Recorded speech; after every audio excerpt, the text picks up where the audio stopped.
asalaamaaleykum dal leen ak jàmm ci seen page Ramadan weer wi nag ñu bëri dañuy faral di ci wone seen bopp ñu ci mel ni Baay Faal yi ndaxte nag dañuy faral di yëkkati ay ndimbal di ko jagleel askan wi rawatina nag bu ndogu li jotee ñu teewlu ci Jibi Diouf. ci quartier yu bëri ci Dakar weeru koor gi dafay ànd ak séddale ak maye ay ndogu saay su waxtu wi jotee ñu nemmeeku fi ay Baay Faal wala ay ndaw ñu dajaloo di togg ay ndogu di ko séddale. ku la ñuy ñëw daja génne këll gi di majal di tàngal café di jox jaami yàlla yi ñu ndogu depuis 2017 ba léegi ñoo ngi koy def chaque jour ñu teg ko bu neexee yàlla. café yi dañuy defal ni chaque année weeru koor di ko séddale jaamu yàlla yi nekk fii nii di ko distribuer ci biir koñ bi su roy maam Cheikh Fall waaw ndigalal nag lu yàgg nag parce que dañoo judd fekk suñuy mag ak suñuy grand frère nekk si yoon bii ko waa mooy ñii ngay gis nii ñun tamit ñu nekk ay xale taxaw pour mën ko jëmmal ko waa mën a continuer liggéey bi. beñe pain beurre thé ataaya was wala yeneen yu ni mel dara du doy ngir séddale ay ñam ñi nga xam ne ci embouteillage yi la ñu nar a ndogoo. ay mburu ak thon dañuy jënd mburu yu bëri wala parce que am ñoo xam dañuy ñëw may ñuy 5 kilos ñuy 3 suñu am na yaay boobu nekk fee moom la ñuy yóbbu defal ñëpp ay thon ci ay beurre yi beurre yi soxlaa 19h bu jotee tak oto yu romb fii ak ñenn nit ñoo xam ne ndog yi si mbedd bi la leen fekk ñoo leen koy distribuer. bu ñu sukkandikoo ci kéemaan ab njàngale bu am solo la ndax weeru koor moom weeru dimbalante la. bu desee ay un mois yooyu dañuy cotiser ñun ñëpp ku si nekk junni ñu koy cotiser ba mu dajaloo nag ñu programme avant comme mais sa jur moom lu mu bon da nga def si café ak benn 20 000 barki sëñ Tuubaa. pour Baay Faal yi li ni mel nag dafay dëppoo ak seen gëm-gëm. séddale ay ñam wala ay bernde dafa bokk si ñu gëm bu baax rawatina ci weeru koor gi nga xam ne weeru dimbalante la. ca Sédhiou it ay coin ndogu yu bëri la ñu nemmeeku ci gox yu bëri. ndaw bi ñu naan Adama Diop moom it fës na bu baax a baax ci activités yi nga xamante ne ñu ngi ko fay amal foofee ca Sédhiou ci jamonoy koor gi lee ñu teewlu ci Moussa Dramé. weeru koor dafa nekk jamono joo xam ne ndimbale dafa am solo lool rawat na ñoo xam ne ñoo di ñëw di doole yi loolu wundu it fii ci diwaanu Sédhiou bare na ay kuréel yoo xam ne ay ndaw yi rawatina ci koñ bu nekk daanaka dañ fay nekk di defar ay ndogu loola it mu am ci benn kuréel boo xam ne moom la ñu duppee ndogu de la solidarité te ki ko jiite di Adama Diop nekk ndaw boo xam ne mu ngi fekk baax fii ci diwaanu Sédhiou di yëngu lu war a soxale gox bi lay di indi ndimbale ci ñoo xam ne ñoo di ndaw yi fekk baax ci diwaanu Sédhiou dañ ci teewlu Boubacar Ba bokk ci comité de pilotage. de la solidarité dafa nekk activité bi nga xam ne ren fukki at ak ñaar ñu ngi ci nekk ñu ngi ko démarré prison Sédhiou ak hôpital bu nekk côté géej yokkute rek lañ ci gis loolu sax moo waral ñu toogaat xalaataat càmbaraat affaire yi ñu jéem a gis ne am na ay ndaw yu nekk biir Sédhiou yu yëngatu ci wàllum café ndaw yooyu ñu recensé leen fukki point ak lu teg loo xam ne vraiment dañ fay def ay café ñu jéem leen jàppale loo xam ne vraiment dinañ ci mun a dimbali seen bopp dañ am benn point café bu ñuy wax point café mobile mooy wër Sédhiou ak li ko xalaat daara yi. Cheikh Ousmane Cissé nekk imam juma bi nekk ci Daaru Aid Society ñi gën xam ci ama met ci montagne rouge fii ci diwaanu Sédhiou nee na it loolee nekk na loo xam ne it lu mucc ayib la te islam santaane ko bu baax. ndimbal dafa war ci diggante doom aadama yi rawatina diggante jullit ak jullit rawatina suñu nekkee ci weeru koor bu nga xam ne weer bu màgg la yonente sallallahu alayhi wa sallam moom moo ko njëkk a digle daf ko jëfee ba pare mu ne jullit yi na ngeen di saxoo di ko def mu ne yàlla dalay bindal tiyaaba bu toll ne moom tiyaabam nu mu toll. kii di Boubacar Ba bokk ci comité de pilotage boobu lay nee na it liggéey bu ñuy def nii am na solo lool ba tax na it fas yéene nañ koo soppi def ko ab fondation. alhamdulilahi rabbil alamin biñ ci duggee ba tey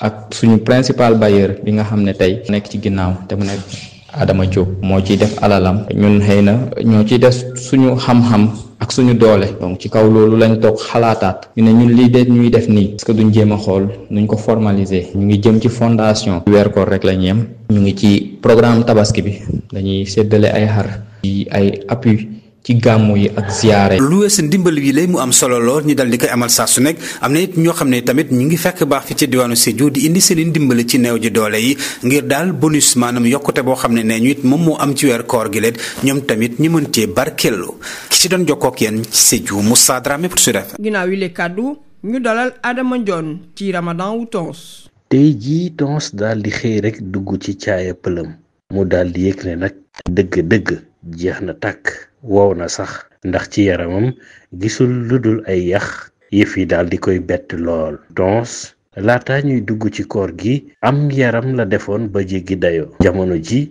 muy tàmbale nag di jeex ndànk-ndànk laata koor gi kii di tata gisoon ne Tons moom li mu am ci yaram ëpp na biir bi daal di ngande ni pom. Tata gis ne faaw ñu taxawu Tons mi ngir daal di koy wàññi ndax këram daal soxlawu ci mbëru làmb ba tax lépp loo xam ne am na gras Tons daal di koy nëbb ci congélateur bi. Amul saucisson amul beurre amul mayonnaise amul chocolat ak ñoom seen. Tons léeg-léeg mu mer ci ba futtu tàngal yëkkati ay baat waaye taxul Tata dettu gannaaw ci lekk yu mu ko xañ léeg-léeg sax mu daal di ree wala di ko kokkali.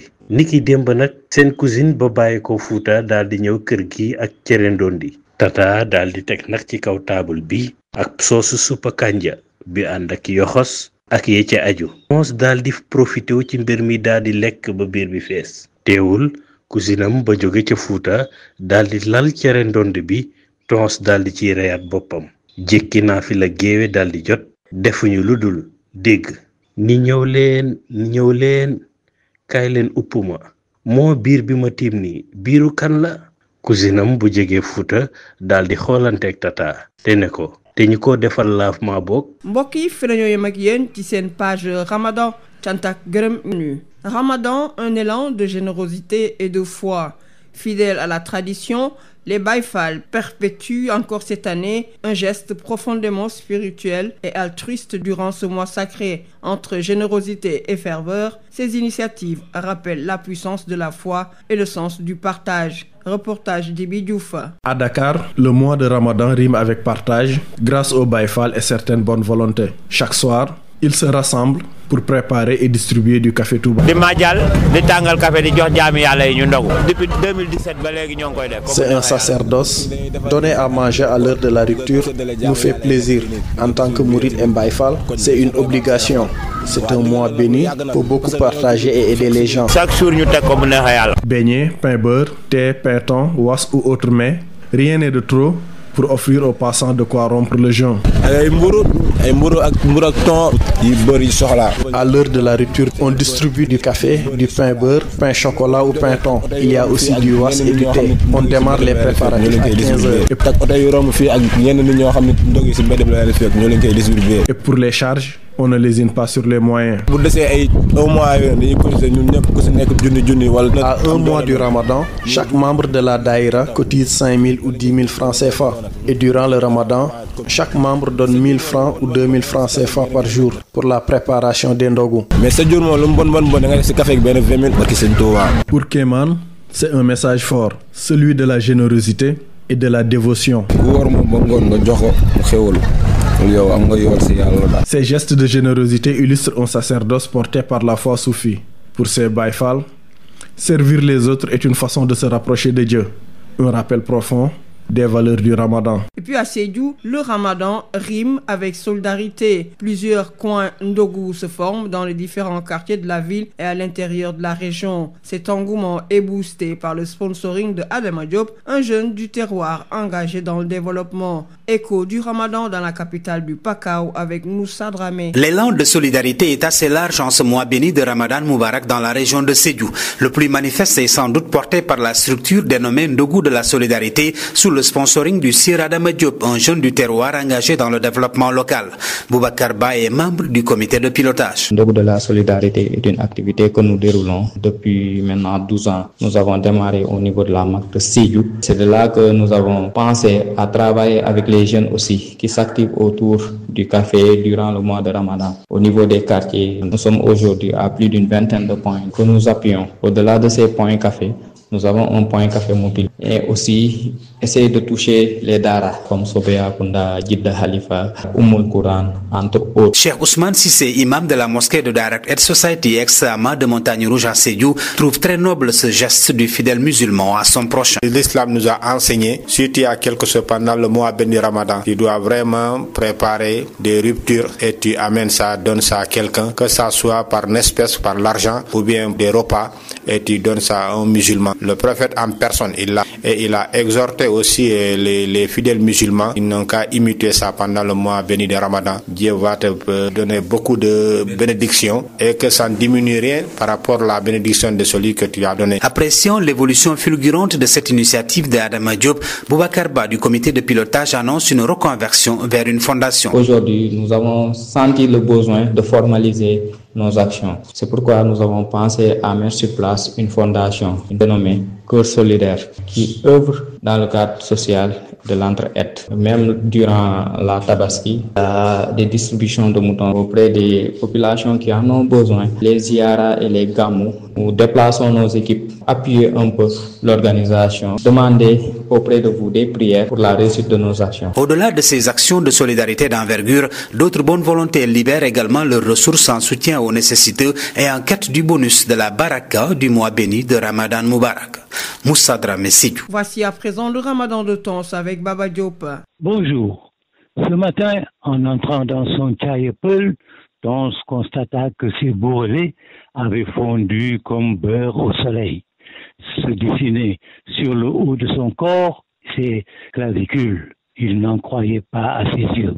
Lui, Tons, grasouillé au début du Ramadan, le voici devenu une planche à repasser. Dans cette cure d'amaigrissement, il n'y avait pas que l'observance des règles du jeûne, il y avait aussi Tata, qui voyait que la morphologie de Tons devant Ramadan prenait les formes du lutteur Fodé Doussouba. Un ventre en pomme plus que proéminent. Il fallait, se dit Tata, mettre le holà. Il n'avait pas besoin d'un saumon dans sa maison. Elle avait mis tout ce qui était gras dans le congélo, puis l'avait fermé à clé. Pas de saucisson, point de beurre, pas de mayonnaise, pas de chocolat non plus. Tons avait beau hausser le ton, mais Tata restait de marbre. Hier, la cousine du Fouta se pointa avec du tcherenundi et alors que Tata avait posé sur la table un succulent mafé kanja, crevettes, toufa, guédjouyas.